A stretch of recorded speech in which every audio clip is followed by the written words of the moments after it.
Jadi kalau sekarang ada semacam kegembiraan palsu bahwa negara selalu menganggap Indonesia nggak apa-apa, nanti baik-baik aja. Seluruh dunia lagi menutup diri supaya virus corona itu bisa dihentikan penyebarannya. Indonesia justru mengundang pembawa virus masuk melalui pariwisata.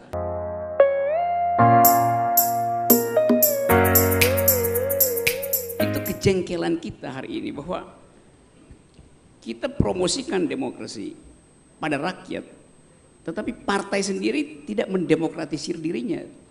Itu soalnya kan. Itu yang menerangkan mengapa soal PAW ini jadi ribut. Karena nggak ada kadernya di outsource. Kader yang bermutu itu ditinggalkan karena dompetnya tipis. Yang outsourcing itu lebih tebal, maka dia harus PAW itu. Kan itu yang berlangsung. Jadi saya ingin agar supaya DPR misalnya bikin undang-undang yang mewajibkan semua partai politik punya kurikulum democratic ethics, environmental ethics, gender equality. Jadi semua itu yang mesti ada di dalam kurikulum partai. Supaya anggota partai itu waktu dia, sekarang saya dengar nanti DPR besok ada apa namanya upgrading skill gitu. Betul. Upgrading skill. Loh, kalau anggota DPR nggak perlu di-upgrade lagi, dia masuk dengan standar yang udah selesai. Ini udah masuk baru di-upgrade skillnya. Tentang apa? Tentang cara merampok banggar. Jadi itu butuh skill juga, Bung. Iya, karena itu kan, karena skillnya mestinya dari dalam partai udah ada kurikulum. Supaya kalau ada rapat partai politik di dalam DPP yang dibicarakan adalah isu-isu yang human rights, environmental ethics, bukan isu cara merampok APBN. Jadi, dan itu pun udah kosong, ada yang bisa dirampok lagi. Nah, kita akan masuk tahun politik 2020 ini nih, yang di dalamnya persaingan akan makin berlangsung karena nggak ada lagi yang bisa dirampok dari APBN, Yunto, APBD itu. Jadi kalau sekarang ada semacam kegembiraan palsu bahwa negara selalu menganggap Indonesia nggak apa-apa, nanti baik-baik aja. Seluruh dunia lagi menutup diri supaya virus corona itu bisa dihentikan penyebarannya. Indonesia justru mengundang pembawa virus masuk melalui pariwisata. Logik di mana itu? Satu waktu akan dibongkar hal seperti itu. Kenapa? Karena akhirnya ketahuan bahwa kita lapar investor, lapar devisa gitu.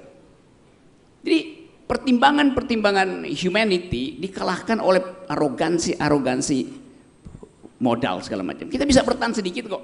Kalau sama-sama kita tahu, oke, kita ada dalam satu paradigma dunia supaya mitigasi bisa lebih dimungkinkan.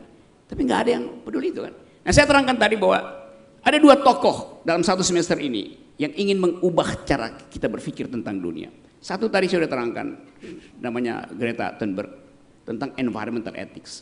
Yang satu lagi orang tua di Vatikan yang menginginkan agar supaya eksploitasi ekonomi melalui sistem kapitalis yang kasar itu dihentikan itu. Siapa dia? Paus Fransiskus. Yang ngomong itu adalah Paus, orang tua yang bicara tentang masa depan keadilan sosial dunia dengan mengubah cara kita mengolah bumi. Dan itu paralel dengan dalam 10 tahun terakhir seluruh pemenang Nobel bidang ekonomi adalah yang menghasilkan tesis di bidang social justice. Bukan lagi growth gitu, tapi social justice. Nah, kita buta huruf tentang itu. Jadi saudara-saudara, Saudara Awan tadi betul, di awal pembukaannya dia mengutip Bertolt Brecht, seorang penulis drama Jerman yang kita ingat dia orang pertama yang mengubah drama itu, teater itu menjadi urusan ideologi itu. Nah, pentas ini adalah pentas ideologi.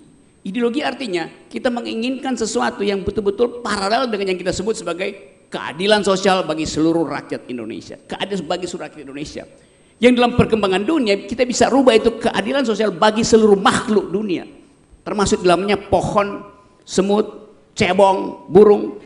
Karena kita ada di dalam etika itu hari-hari ini. Kalau Anda ada di Amerika misalnya, kucing peliharaan Anda harus dimasukkan di dalam kartu keluarga. Karena dia dianggap sebagai bagian dari rumah tangga Anda, mesti ada dalam kartu keluarga.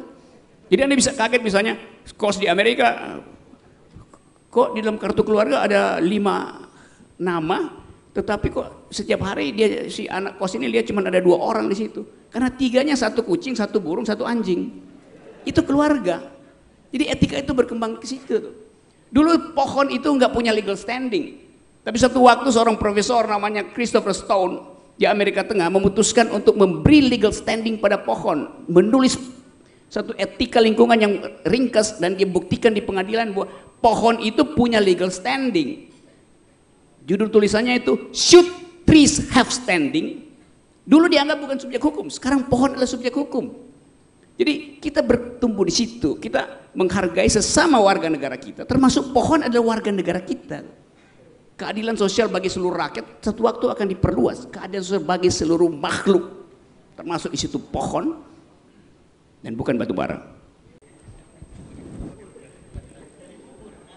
Ini ada orang kemarin datang ke saya bawa judul disertasi mirip-mirip begitu. Kemana Indonesia katanya? Dia mau riset tentang politik mak-mak, dia mau riset tentang isu omnibus law, dia mau riset tentang isu lingkungan. Semua riset itu adalah hak universitas. Saya bisa jawab itu dengan menunjukkan jumlah proposal yang masuk ke universitas untuk riset.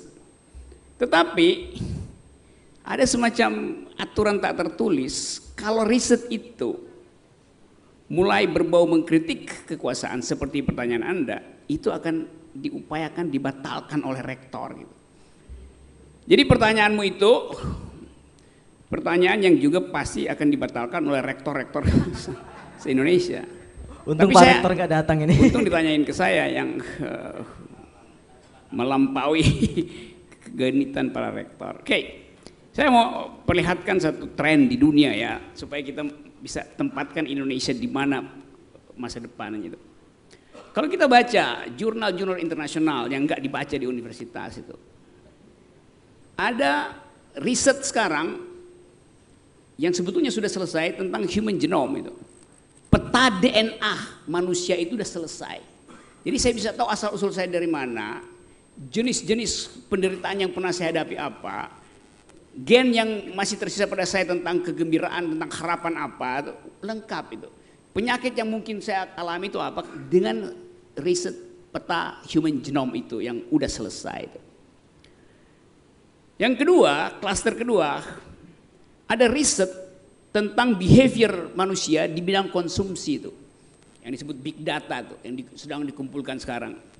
Jadi Anda bayangkan, seluruh perilaku kita bisa dibaca dengan algoritma yang disusun oleh periset yang menguasai big data melalui fasilitas artificial intelligence.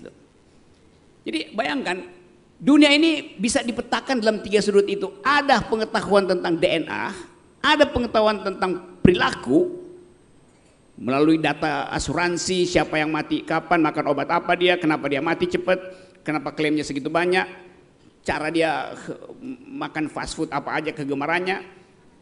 Yang kedua, data tentang sebut aja behavior ini. Yang pertama data tentang DNA, biologi, dan ada kemampuan untuk mengolah data itu melalui artificial intelligence.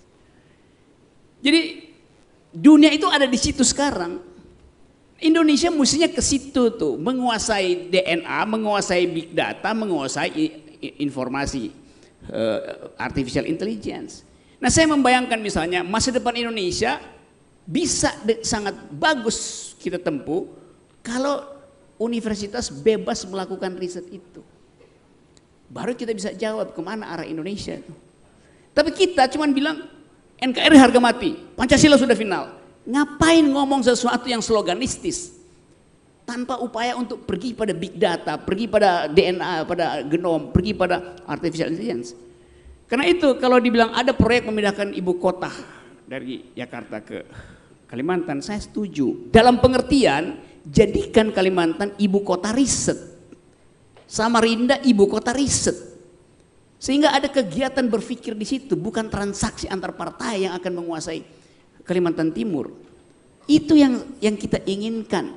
Jadi orang datang ke Kalimantan itu, Kalimantan, kalau orang sebut Samarinda apa? ibu kota provinsi Kalimantan. Bukan, itu ibu kota riset Asia Pasifik gitu. Tentang biodiversity, tentang environmental ethics. Jadi orang gender equality. Jadi orang datang ke kota ini buat berkonferensi. Itu lebih bermutu daripada sekedar ibu kota pemerintahan. Pemerintahan akan diatur dengan digital. Sekarang buat apa ada kantor pemerintah itu? Bank sentral di Rusia itu di ruko. Nggak ada bukan kayak Bank Indonesia yang segede-gede apa separuh Monas ada di situ. Karena ada efisiensi. Orang berkantor di 4.0, di otaknya orang berkantor. Perusahaan bisa bikin berkantor dari 2 komputer yang ada di co-working place yang anak muda masuk di situ. Kenapa kita mesti punya bangunan yang disebut ibu kota tuh? Kita punya ibu kota yang akan diklaim oleh dunia juga sebagai ibu kota riset dunia. Itu masa depan Indonesia.